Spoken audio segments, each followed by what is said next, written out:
Astaghfirullah. Bismillahirrahmanirrahim. Assalamualaikum warahmatullahi wabarakatuh.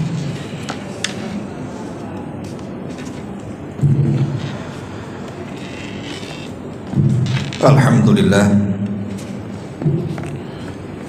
wassalatu wassalamu ala rasulillah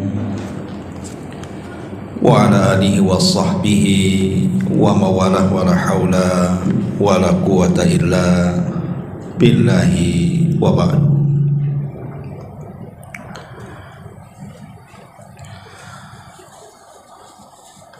Segala puja dan puji hanya milik Allah subhanahu wa ta'ala. Di pagi menjelang siang ini kembali kita bisa duduk untuk berthalabul ilmi, dan kita bersyukur kepada Allah subhanahu wa ta'ala kita masih bisa duduk di taman-taman sorga, taman yang penuh dengan ketenangan, kenikmatan dan kebahagiaan.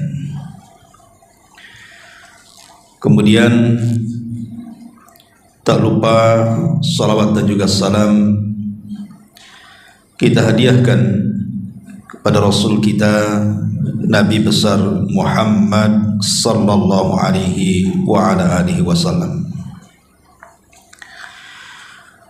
Kita lanjutkan kajian kita masih membahas kitab Fawaidul Fawaid,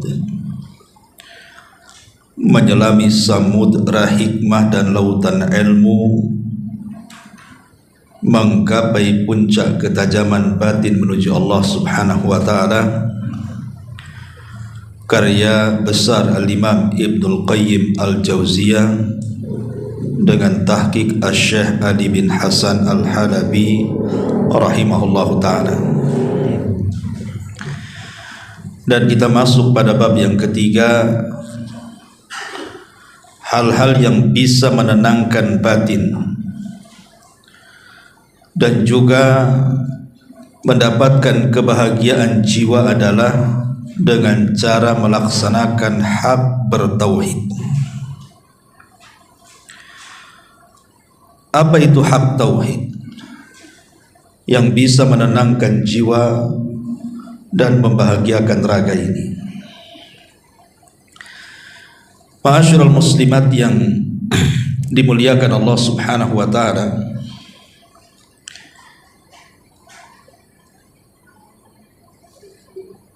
di sini muallif rahimahullahu ta'ala hendak menjelaskan kepada kita tentang pentingnya tauhid.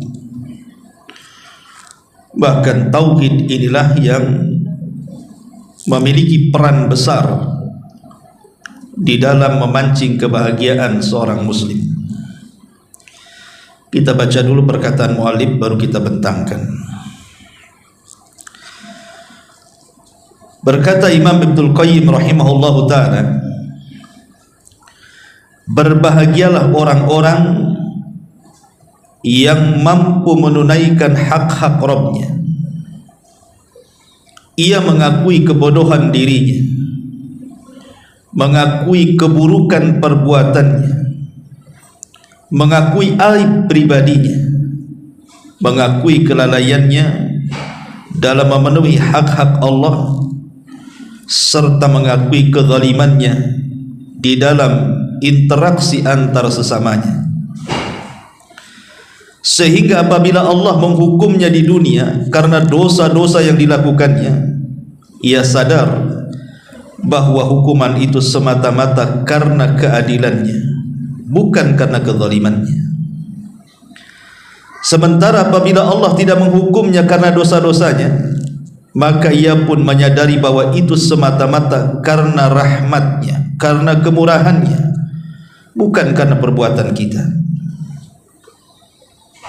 Orang itu juga menyadari bahwa kebaikan yang diperbuatnya semata-mata adalah karunia dan sedekah yang dianugerahkan Allah kepadanya.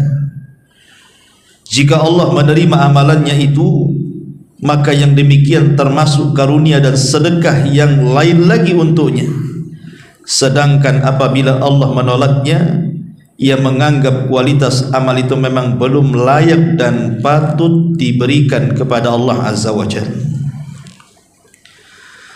Apabila orang tersebut melakukan satu perbuatan dosa, hal itu diyakini sebagai akibat jauhnya dia dari Allah, sehingga dia mengabaikan serta tidak menjaganya lagi. Orang tersebut menyadari bahwa semua itu merupakan salah satu perwujudan keadaan Allah bagi dia, sehingga dia merasa butuh kepada Rabbnya dan merasa telah mendolimi dirinya sendiri. Kalaupun Allah mengampuni dosa-dosanya, maka itu semata-mata karena kebaikan dan kemurahan Allah Subhanahu wa ta'ala. Kemudian kata muallif rahimahullahu ta'ala, inti permasalahannya adalah hamba yang mampu menunaikan hak-hak Rabbnya akan memandang Rabbnya selalu berbuat baik kepadanya, tapi sebaliknya ia memandang dirinya selalu berbuat buruk dan lalai dan suka menyepelekan. Dengan perspektif tersebut, dia menyadari bahwa segala sesuatu yang membahagiakannya semata-mata adalah karunia dan kebaikan Allah, sedangkan segala sesuatu yang menyedihkannya tidak lain karena dosa-dosanya, dan itulah wujud keadilan Allah terhadap dirinya. Maka dengan sikap seperti itu, apabila hamba yang mencintai Allah melihat orang-orang yang mereka cinta meninggal, dia akan berdoa semoga Allah memberikan anugerah kepada roh-roh yang menghuni jasad-jasadnya. Demikian pula seseorang yang dikasihi Allah, meskipun jasadnya sudah bertahun-tahun berkalang tanah, niscaya ia mengingat betapa indah perbuatan ketaatannya kepada Allah di dunia. Dia pun akan mengingat kasih sayangnya kepada dirinya, serta mengingat rahmat sekaligus anugerahnya kepada ruh yang dulu mendiami tubuh yang telah hancur itu. Baik, ma'asyiral muslimat yang dimuliakan Allah Subhanahu wa ta'ala, ini ucapan yang sangat dalam dari Al-Imam Ibnul Qayyim rahimahullahu ta'ala untuk kita resapi dan kita renungi. Di sini mu'alif rahimahullahu ta'ala mengingatkan kepada kita bahwa orang yang bahagia itu adalah orang yang menundukkan dirinya di hadapan Allah, di hadapan Rabbnya. Dia mengakui kekurangannya, sehingga dia tidak menjadi sombong di hadapan Rabbnya. Karena orang yang masih sombong dalam hatinya, seolah-olah dia tidak berhajat kepada Allah Subhanahu wa ta'ala. Dia merasa pintar, merasa kuat, merasa benar, merasa tidak punya aib di hadapan Rabbnya, maka ini orang yang paling celaka. Kata Imam Ibnul Qayyim rahimahullahu ta'ala, orang yang masih belum mengakui kebodohan dirinya, orang yang masih menyombongkan dirinya seolah-olah dia paling hebat, paling cerdas, paling pintar, paling segala-galanya, maka orang ini jauh dari kebahagiaan karena jauh daripada tauhid. Maka orang yang seperti ini akan dihinakan oleh Allah Subhanahu wa ta'ala. Lihat dalam sejarah Qarun, ketika dia merasa sombong, tidak butuh kepada Allah, tidak berhajat kepada Allah, kemudian menasabkan nikmat Allah kepada dirinya dan mengatakan innama utituhu min ilmin indi, sesungguhnya kekayaan itu bersumber dari kecerdasanku. Saya kaya ya wajar karena saya cerdas, saya kaya ya wajar karena saya pintar, saya kaya wajar karena saya ini juga berpendidikan. Masa saya sekolah sampai kuliah S2, S3, doktor, profesor? Ya memang wajar kalau saya kaya karena saya sekolah tinggi. Sombong, Bu. Dia sombong. Kekayaan itu bukan karena kecerdasan manusia. Betapa banyak orang-orang yang tidak kuliah mereka kaya kok. Betapa banyak orang-orang yang tidak sekolah sama sekali mereka juga kaya. Ingat, itu kesombongan membinasakan. Makanya ketika kemudian Qarun merasa sombong dirinya bahwa kekayaan itu hak, seolah-olah dia yang dapat, dia yang mencarinya, pengetahuan yang menjadikan dia kaya. Apa kata Allah? Fakhasafna bihi wa bidarihil arda. Kami tenggelamkan si Qarun dan seluruh kekayaannya. Jadilah kalau sekarang ada orang nemu harta Qarun tuh katanya, karena Allah tenggelamkan kekayaannya. Sampai orang nemu dompet saja dibilang dompet Qarun ya. Tapi ini kan sebuah kenyataan, Qarun akan menjadi bahan ingatan dari zaman ke zaman, karena diceritakan bukan hanya orang Islam saja yang menceritakan kisah Qarun itu. Orang Yahudi menceritakan Qarun, orang Nasrani menceritakan Qarun, termasuk juga umat Islam. Harusnya ini jadikan pelajaran bahwa kisah Qarun itu bukan kisah dongeng, tapi memang kenyataannya ada. Allah binasakan Qarun dan Allah tenggelamkan dia dan seluruh kekayaannya. Apa penyebabnya, Bu? Penyebabnya karena dia sombong, tidak mengakui kebodohan dia di hadapan Allah, tidak mengakui bahwa kekayaan itu milik Allah Subhanahu wa ta'ala. Lihat Namrud itu, Bu, satu di antara 4 raja penguasa dunia.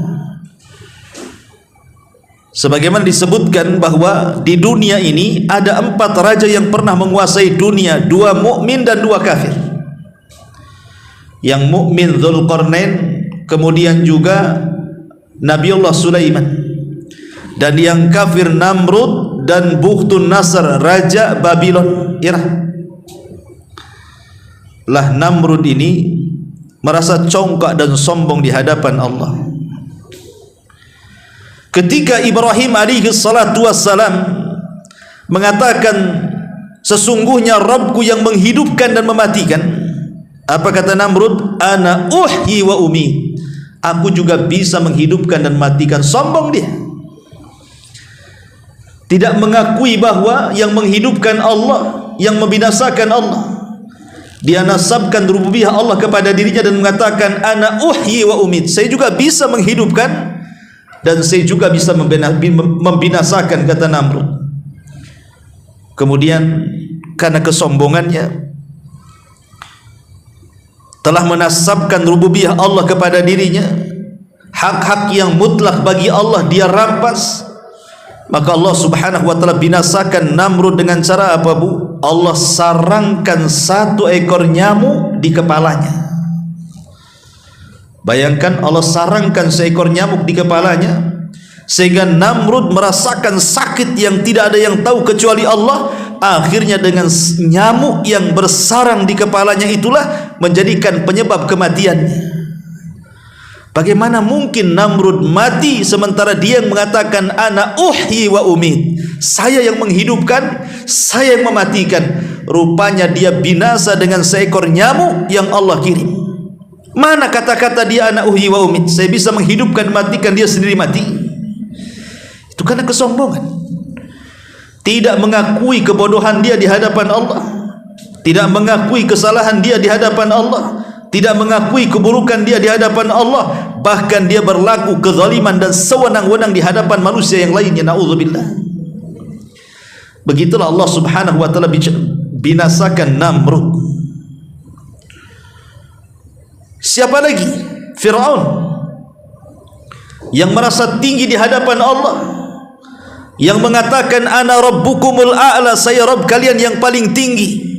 Dan dia mengatakan ma'alimtu min ilahin ghairi, aku tidak tahu ada Tuhan selainku, kata Fir'aun. Sehingga dia membangkang setiap dakwahan Musa dan Harun kepadanya. Maka Allah Subhanahu wa ta'ala katakan fa'aghraqnahu wa junudahum, fa'aghraqnahum, maka kami tenggelamkan mereka semuanya, si Fir'aun dan bala tentaranya. Lihat bagaimana kuasa Allah Azza wa Jalla. Ketika orang sombong, maka Allah binasakan. Artinya kesombongan itu kebodohan, dan itu menjauhkan dia dari tauhid kepada Allah Subhanahu wa taala. Di zaman Nabi SAW juga ada orang namanya Al-Walid ibnu Mughirah. Al-Walid ibnu Mughirah.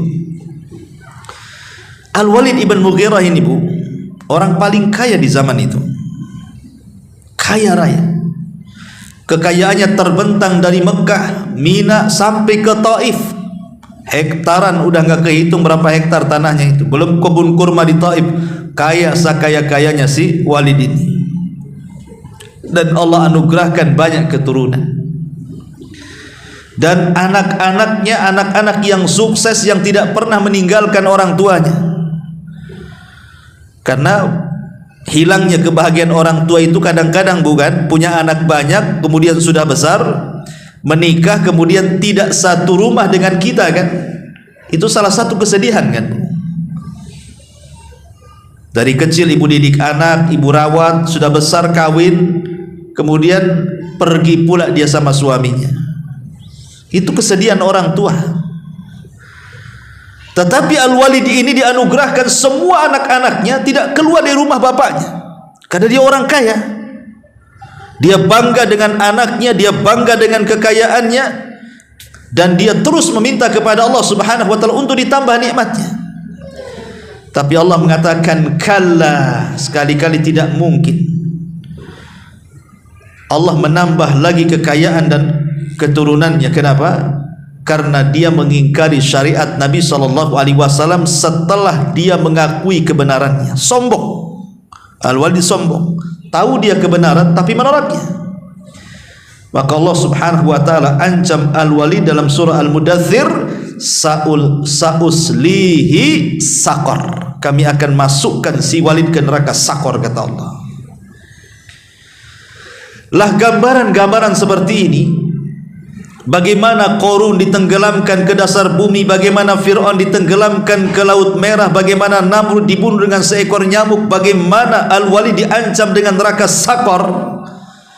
Tentu karena mereka tidak mengenal hak bertauhid. Makanya di sini Al-Imam Ibnul Qayyim mengatakan, berbahagialah orang-orang yang dapat menunaikan hak Rabbnya. Dengan cara apa, Bu?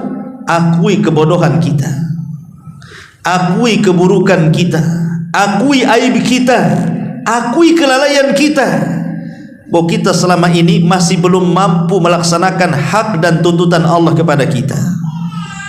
Jangan kita, Bu, para malaikat kelak pada hari kiamat, mereka akan berkumpul di hadapan Allah. Jadi saat bumi ini dihancur-hancurkan, kemudian bumi digempakan, lautan diluapkan, bintang dijatuh-jatuhkan, kemudian langit digulung, kemudian alam semesta dihancurkan, terjadilah kiamat besar. Maka para malaikat berkumpul. Kemudian para malaikat menghadap Allah dan mengatakan, ya Rabbana, ma'abadnaka haqqa ibadatik, subhanak ma'abadnaka haqqa ibadatik. Ya Rabb, maha suci engkau, sesungguhnya kami para malaikat, kata para malaikat, belum mampu benar-benar beribadah kepadamu dengan sebenar-benar ibadah. Ini yang ngomong malaikat, Bu. Itu dicantumkan dalam Al-Quran juga perkataan malaikat itu, subhanaka ma'abadna haqqa ibadatik, maha suci engkau ya Rabb, kami para malaikat belum benar-benar beribadah kepadamu dengan sebenar-benar ibadah. Padahal malaikat itu la ya'sunallah ma amarahum wa yaf'aluna ma yu'marun, kan? Mereka hanya beribadah saja, tidak pernah maksiat. Karena malaikat tidak punya syahwat. Apapun yang diperintahkan Allah laksanakan, apapun yang dilarang Allah siap tinggalkan. Itu malaikat tuh. Malaikat tidak punya syahwat, tidak pernah berbuat dosa. Siang malam mereka beribadah kepada Allah, tidak mengenal tidur. Tetapi pada hari kiamat malaikat mengatakan, ya Rabb, maha suci engkau ya Rabb, kami betul-betul belum bisa beribadah kepadamu dengan sebenar-benar beribadah. kalau yang ngomong ini kita wajar, tapi yang ngomong ini malaikat pun tidak wajar. Kalau malaikat saja berbicara seperti itu di hadapan Allah, bagaimana mungkin kemudian kita akan sombong di hadapan Allah dan tidak mengatakan seperti yang dikatakan para malaikat? Siapa kita dengan malaikat? Makanya jangan pernah menyombongkan diri, dan harusnya dia mengakui kebodohannya, mengakui keburukannya, dan mengakui aibnya. Jadi kalau ibu berjumpa dengan orang yang mungkin di atas ibu usianya, mungkin ibu usianya sekarang 40-50, kemudian ibu jumpa dengan orang yang usianya 70-80, maka ibu katakan kepada orang yang di atas ibu itu, dia sudah lebih dahulu melakukan amal saleh dan dia sudah banyak membawa amal saleh karena dia sudah tua, otomatis waktu beramal solehnya lebih panjang dibandingkan kita. Tapi kalau seandainya ibu berjumpa dengan anak muda, dengan gadis-gadis muda yang jauh di bawah ibu usianya, katakan kepada gadis-gadis muda itu, engkau belum banyak melakukan amal soleh, tapi engkau belum banyak melakukan dosa. Mungkin engkau tidak banyak melakukan amal soleh karena masih kecil, nak, tetapi engkau tidak banyak dosa seperti kami yang sudah tua-tua. Kan enak bu kalau ngomongnya gitu.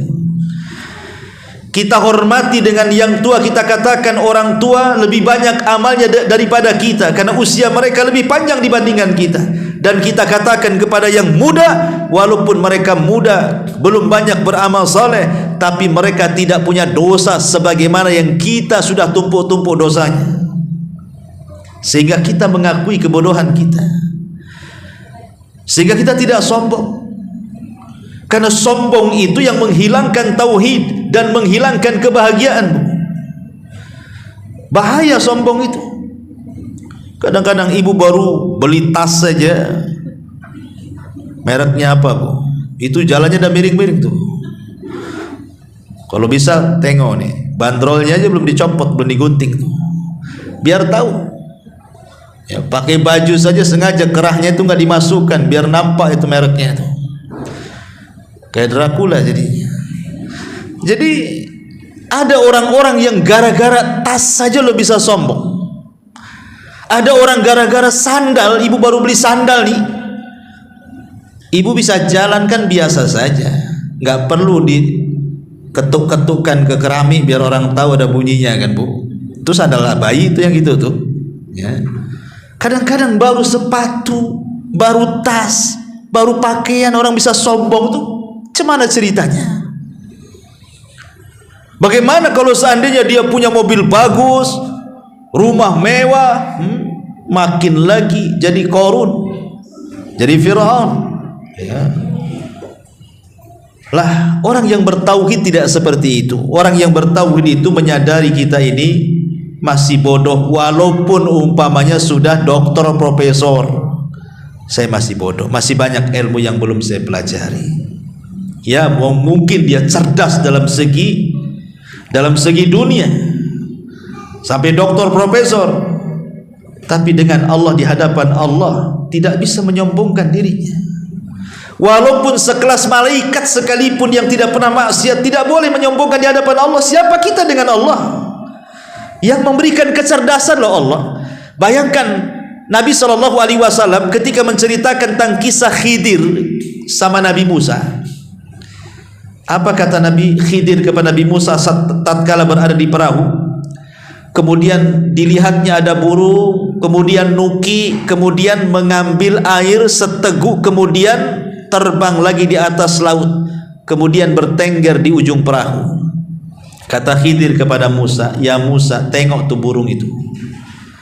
Dia nuki ke lautan, kemudian meneguk satu teguk, kemudian terbang lagi. Tahukah wahai Musa, kata Khidir, innama ilmi wa ilmuka, sesungguhnya ilmuku dan ilmumu kalau digabung wahai Musa itu sama dengan satu teguk air yang diminum burung. Sementara lautan yang tak bertepi inilah ilmu pengetahuan Allah. Inilah ilmu pengetahuan Allah. Seluas-luas laut itulah ilmu pengetahuan Allah. Sementara kecerdasanku, kecerdasanmu wahai Musa, dan kecerdasan seluruh manusia yang ada di alam semesta ini, itu hanya bagaikan satu teguk air yang diambil dari air lautan. Disitulah satu teguk itulah yang menjadi rebutan kecerdasan manusia satu dunia dari awal sampai akhirnya. Lalu apa yang disombongkan? Apa yang disombongkan kalau ilmu kita ini hanya satu teguk, sementara ilmu Allah itu seluas lautan? Satu jengkal tanah di bawah kaki saja kita tidak tahu ada cacing atau enggak. Apa yang disombongkan dengan kecerdasan? Ma'asyiral muslimin yang dimuliakan, makanya di sini akui kebodohan, kata Imam Ibnul Qayyim. Akui bahwa kita ini masih banyak kekurangan, masih buruk. Tidak boleh berbangga dengan ibadah. Karena ada orang itu yang suka ngitung-ngitung ibadah kan, Bu. Alhamdulillah saya sholat malam, saya baca Quran loh, ya. Saya tiap hari juga sholat duha. Ada orang-orang yang membanggakan tuh. Kalau kayaknya nggak nampak lah cahaya sholat malamnya nih katanya. Ya kok ngenyek pula bahasanya ya. Kadang-kadang nggak ditanya cerita pula. Aduh semalam mati listrik saat saya sholat malam katanya. Ngapain cerita? Mati listrik titik sudah, jangan cerita salat malamnya. Semalam mati listrik sudah titik sampai di situ. Jangan ada embel-embelnya. Iya waktu saya sholat malam pula lah itu katanya. Sebenarnya kasih tahu orang pula. Kalau nggak percaya kan saya live semalam katanya. Coba lihat di Facebook itu kan masih ada tuh live-nya itu. Nggak sempat saya hapus ya. Ada orang yang berbangga dengan ibadah, tapi tidak mengakui bahwa dia itu banyak kekurangan dari ibadah. Harusnya keburukan kita yang kita akui. Saya ini masih ya kurang sempurna, masih banyaklah kekurangannya. Ya. Harusnya tawadu orang itu. Karena orang yang mengakui keburukannya itu, dia akan merendahkan dirinya di hadapan Allah dan di hadapan orang lain. Jadilah dia orang tawadu. Man tawadha'a lillah rafa'ahullah. Siapa yang merendahkan diri kepada Allah, maka Allah akan angkat derajatnya. Siapa yang merendah Allah angkat. Siapa yang mengangkat Allah rendahkan. Sebaliknya, kalau dia mengangkat di hadapan Allah, Allah rendahkan kita. Tapi kalau kita tawadhu di hadapan Allah, Allah akan angkat derajat kita. Dan ingat, siapapun yang diangkat derajatnya oleh Allah, tidak ada yang bisa menjatuhkannya. Tapi siapapun yang dijatuhkan derajatnya oleh Allah, tidak ada manusia yang bisa mengangkatnya. Itu kaidah. Maka akui keburukan kita ini. Kalau kita ini berbuat salah, segera tobat. Berbuat salah, segera tobat. Akui keburukan kita ini. Kita ini banyak dosa. Karena sepandai-pandainya tupai melompat, jatuh juga dia, Bu. Sehebat-hebatnya manusia berbuat ibadah, pasti terjerumus kepada dosa juga. Tidak mungkin. Sehebat apapun ibu melakukan ibadah, malam sholat malam, siang puasa sunnah, tidak lepas daripada zikir dan baca Quran, pasti satu hari ibu terjerumus kepada dosa. Mustahil tidak berbuat dosa. Karena Allah sudah tetapkan mata ini bisa berzina, dan berzinahnya mata memandang yang haram. Telinga ini bisa berzina, dan berzinahnya telinga itu mendengar yang haram. Lisan ini bisa berzina, dan zinahnya lisan ini mengeluarkan kata-kata yang haram. Hidung juga bisa berzina, mencium dengan ciuman yang haram. Termasuk kaki dan tangan juga bisa melangkahkan ke tempat-tempat zina. Akhirnya kemaluanlah yang membenarkan atau mendustakannya, kata Nabi. Manusia tidak lepas daripada dosa dan keburukan. Makanya berlindunglah kepada Allah. Wa na'udzubika min syururi anfusina wa min sayyiati a'malina. Kita berlindung kepada Allah dari keburukan jiwa-jiwa kita dan dari keburukan amal perbuatan kita. Akui kita ini banyak keburukannya. Jangan merasa kita ini menghitung-hitung amal.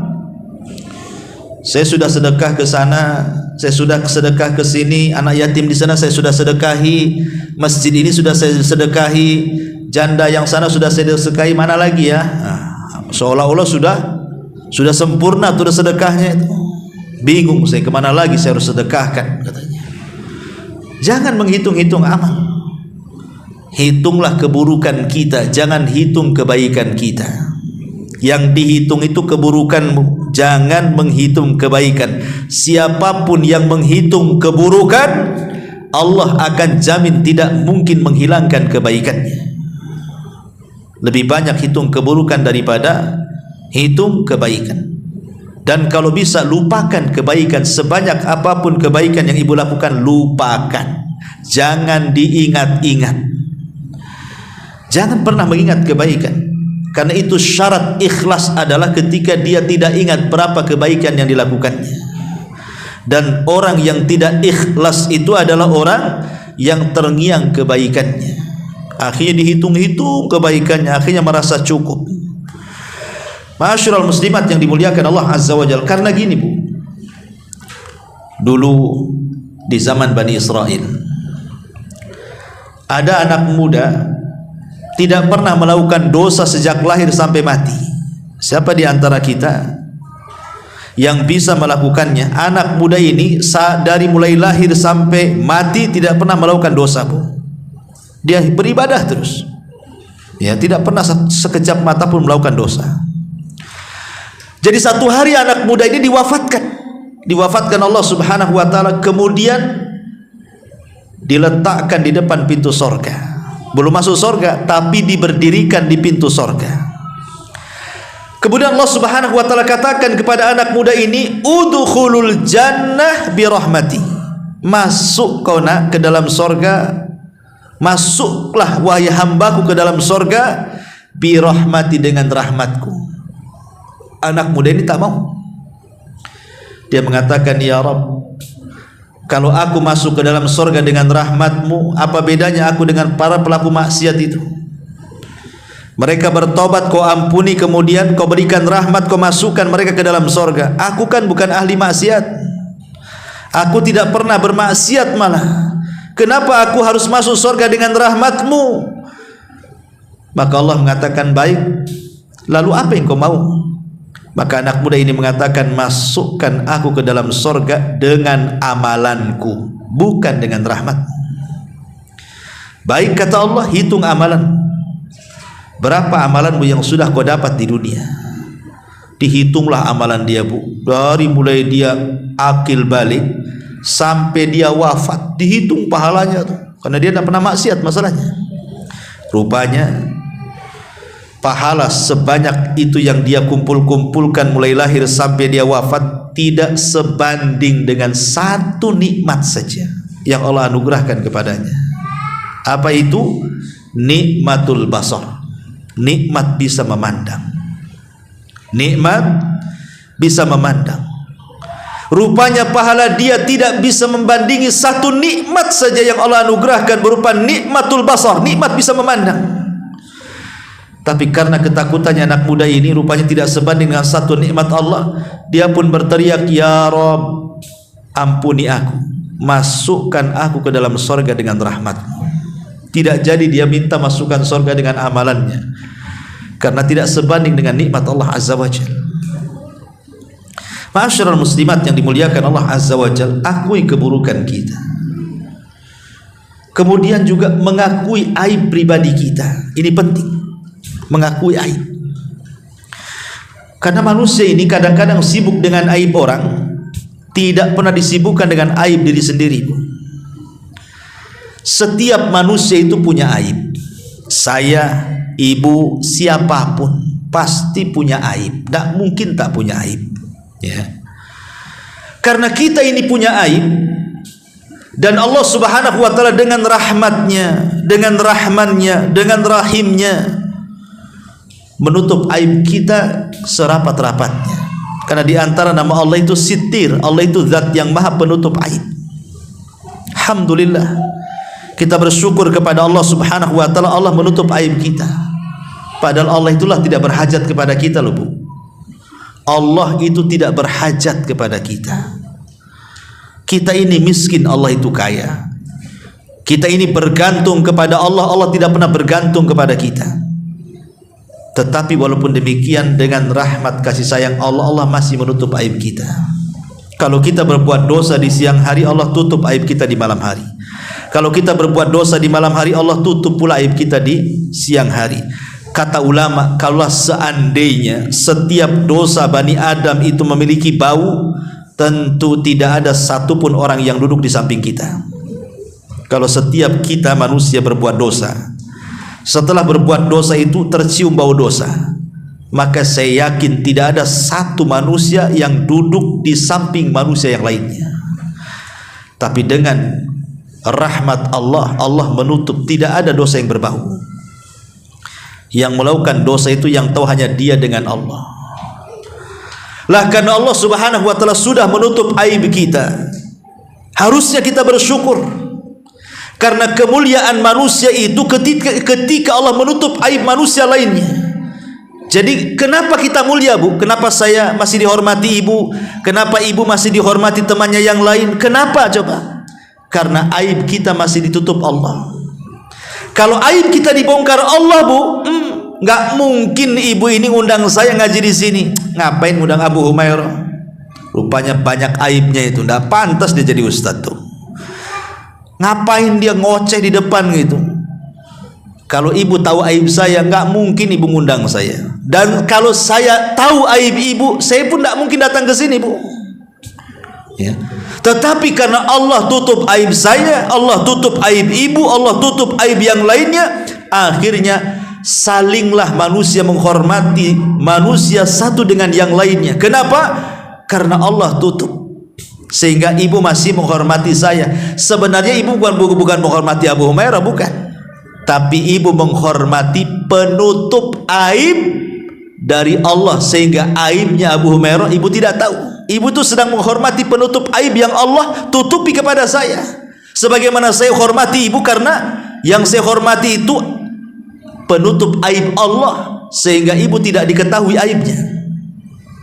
Itu sebenarnya yang dihormati manusia. Sebab kalau penutup itu Allah buka, tidak ada manusia yang tidak dicela oleh manusia yang lainnya.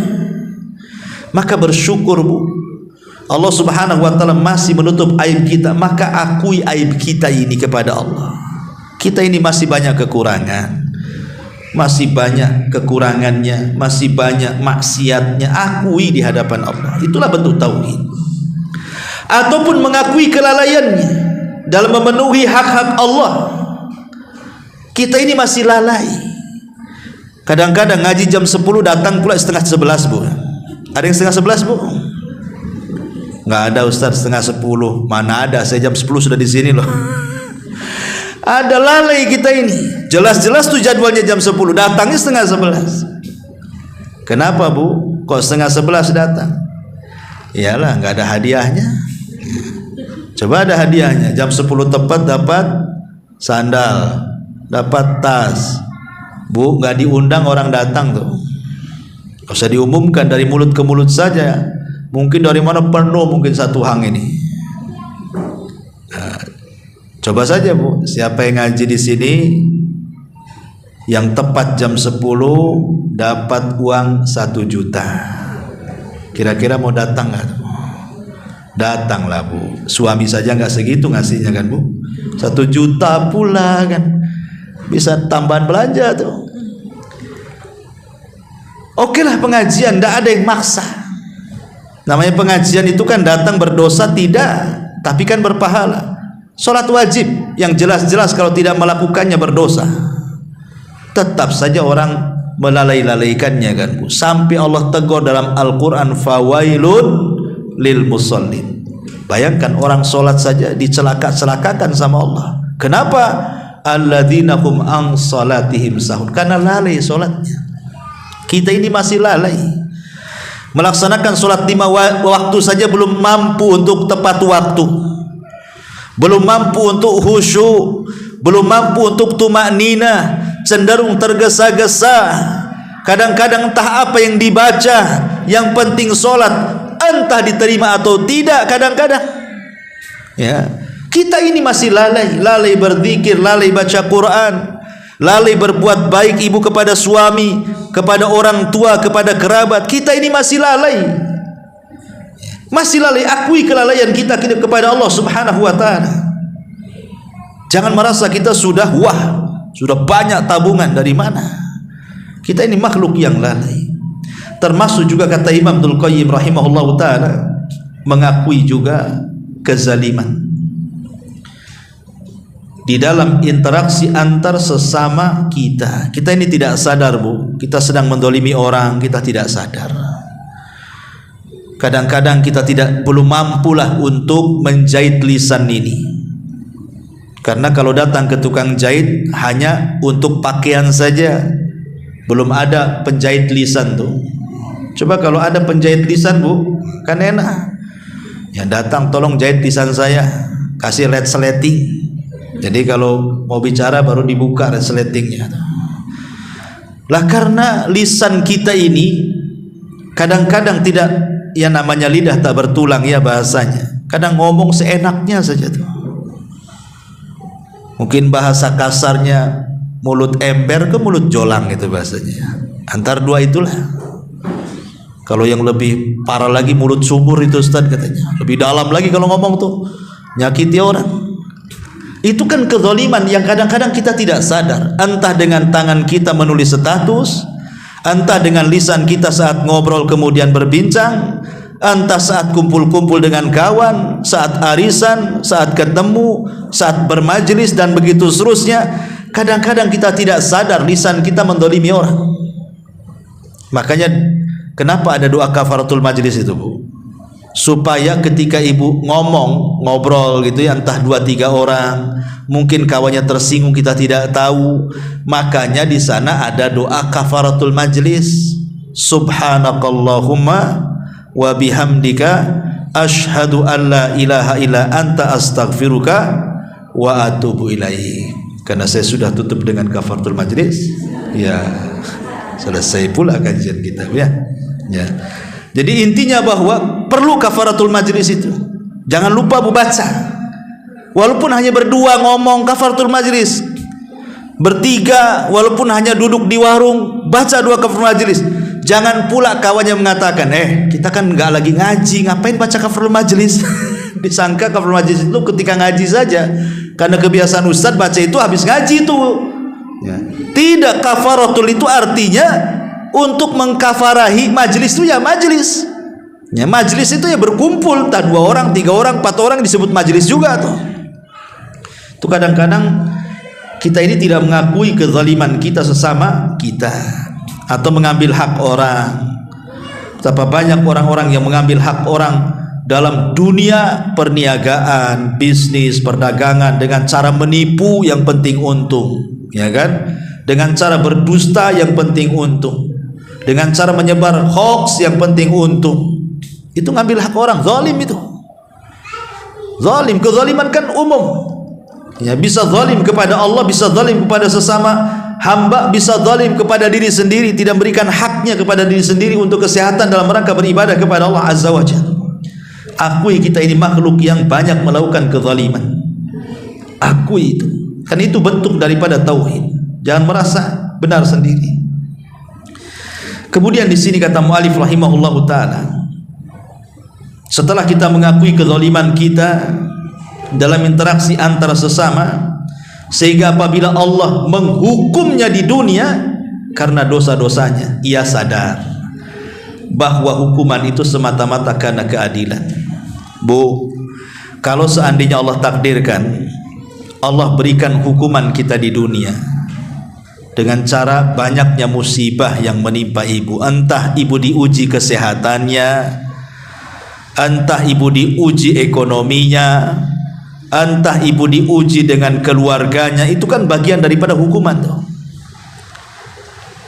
Hukuman-hukuman seperti itu jangan ibu sangka itu azab dari Allah Subhanahu wa taala karena kebencian Allah kepada kita. Tidak. Terkadang apabila Allah mencintai hambanya, Allah segerakan hukumannya di dunia supaya di akhirat tidak diulang lagi.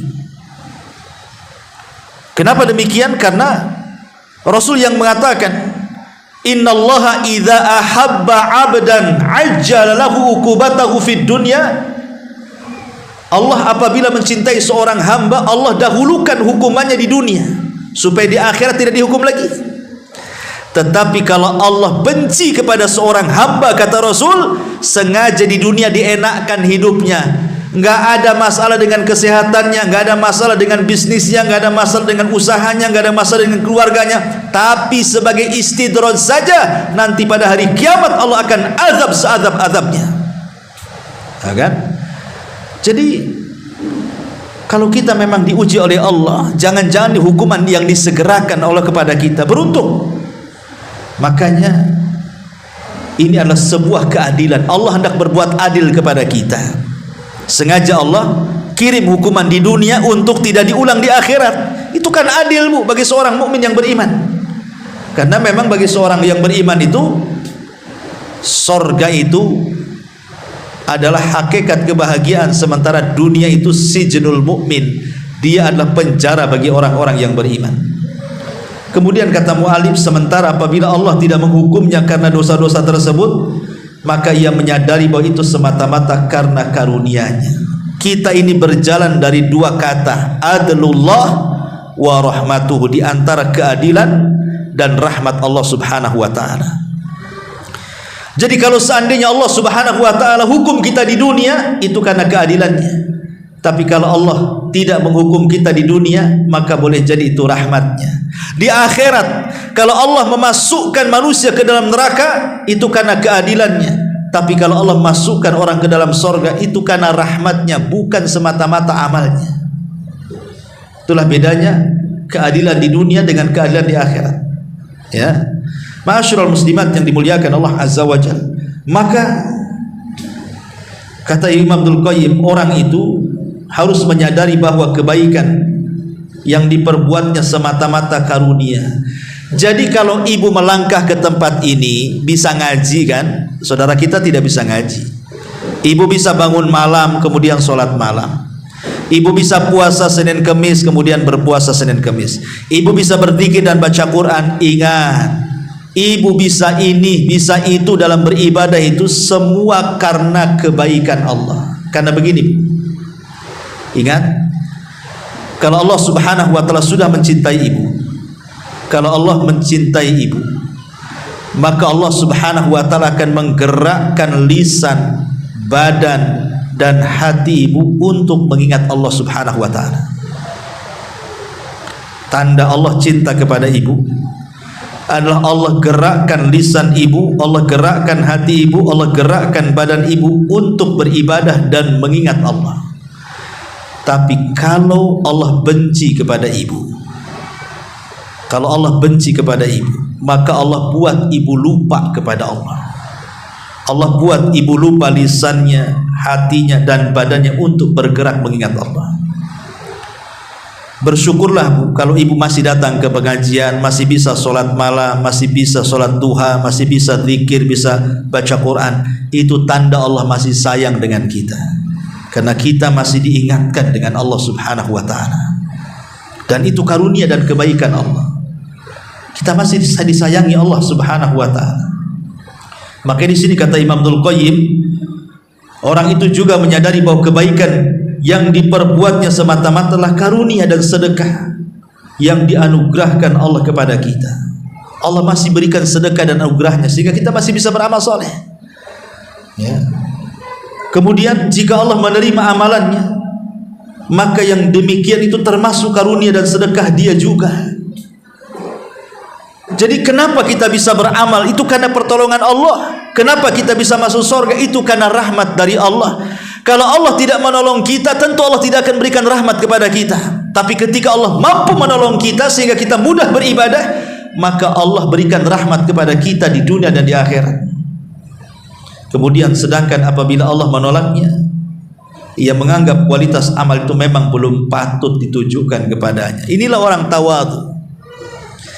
Kalau seandainya kita masih juga belum ada ketenangan, kita coba lagi beribadah, kita coba lagi mendekatkan diri kepada Allah, coba lagi terus sampai betul-betul dapat kebahagiaan.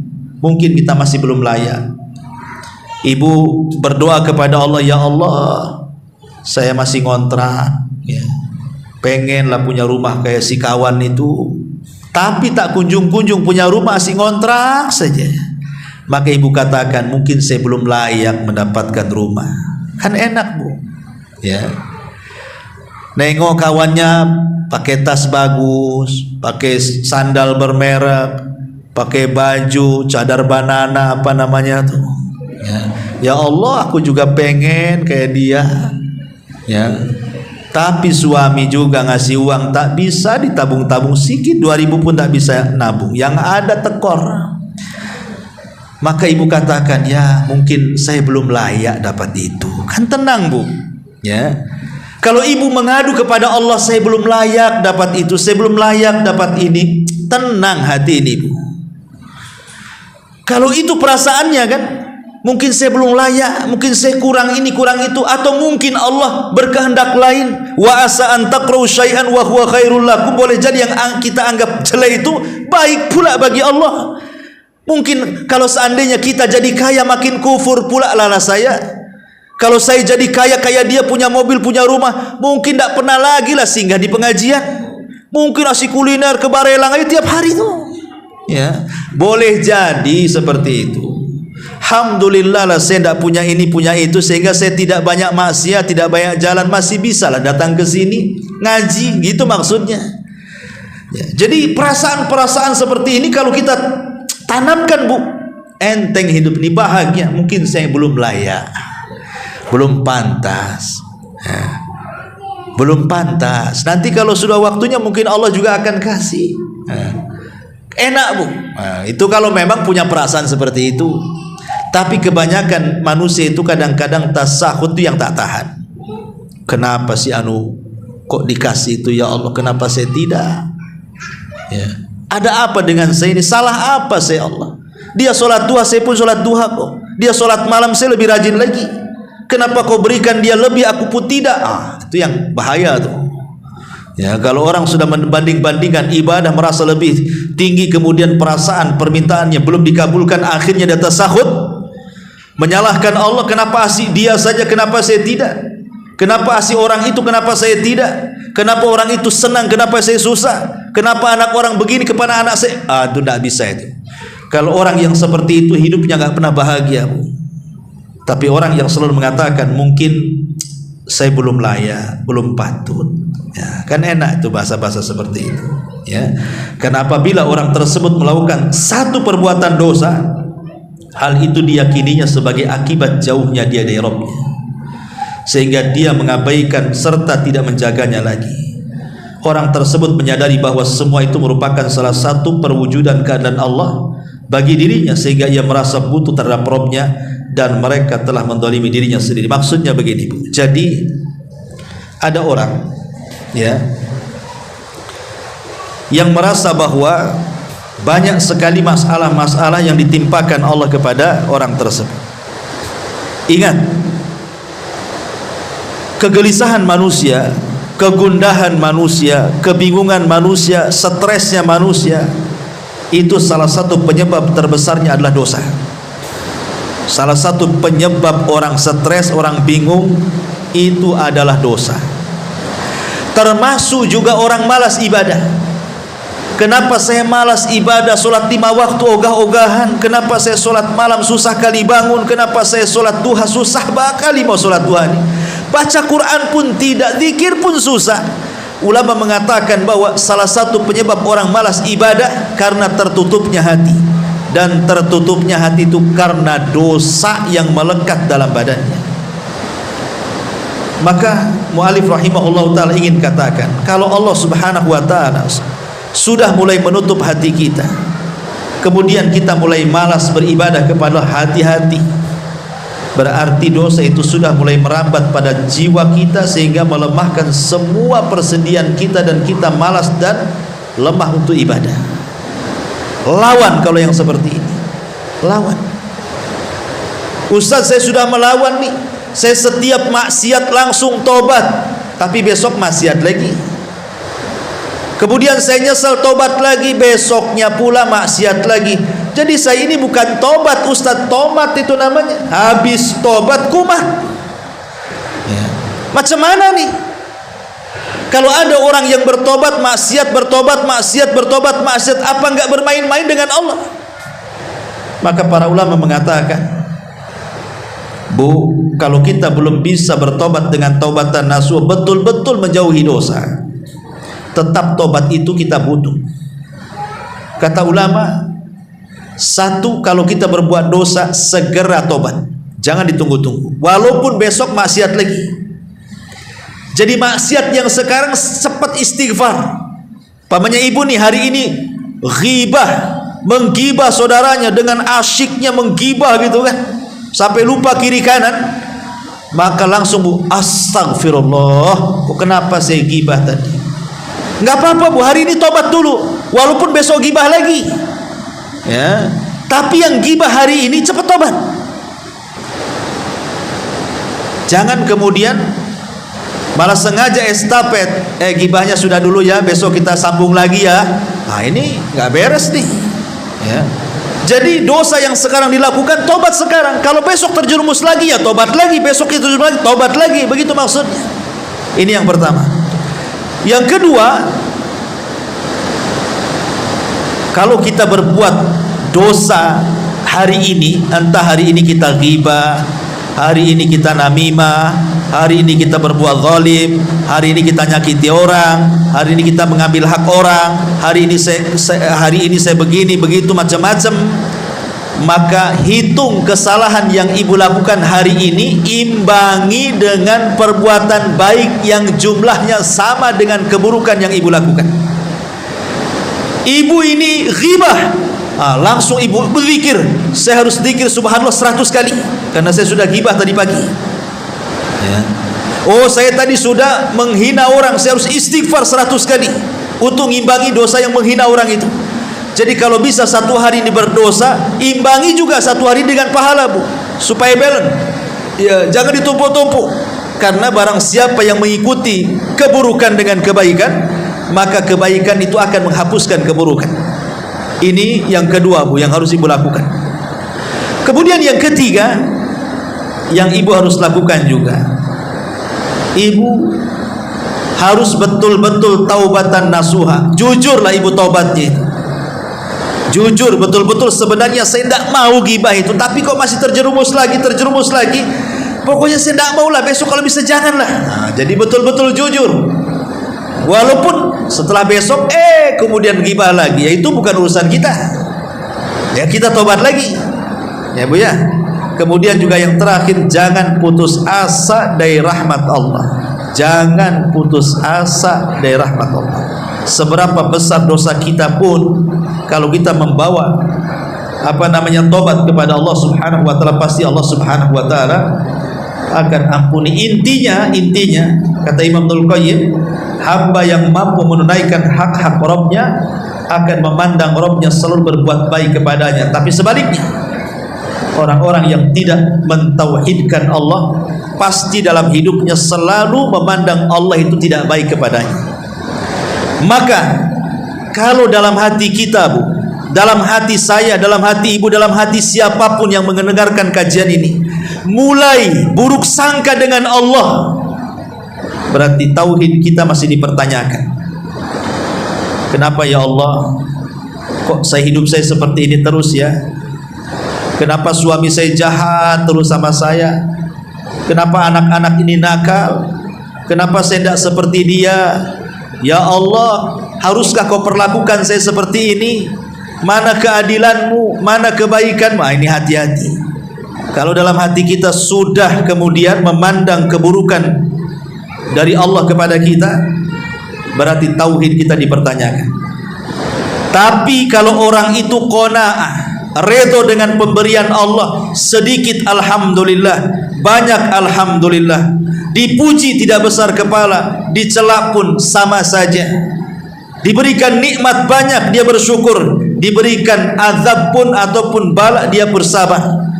Kalau dia berbuat dosa dia segera istighfar. Semua yang diberikan Allah bagi dia sama saja, dia bersyukur terus, maka berarti dia sudah mendapatkan kebahagiaan. Itulah hakikat tauhid yang tertanam pada hati kita. Ketika kata Imam Ibnul Qayyim, semua yang Allah lakukan kepada kita itu merupakan kebaikan bagi kita. Inilah inti daripada kajian di pagi hari ini. Wallahu a'lam. bisa Bu, Afwan, kayaknya ada tanya jawab karena hujan, dan kebetulan saya tadi pinjam mobil orang, jadi saya harus mengembalikan 11:30, takut tak cukup waktunya. Ya, sampai di sini, mudah-mudahan ada manfaatnya Bu. Subhanakallah bihamdika, asyhadu an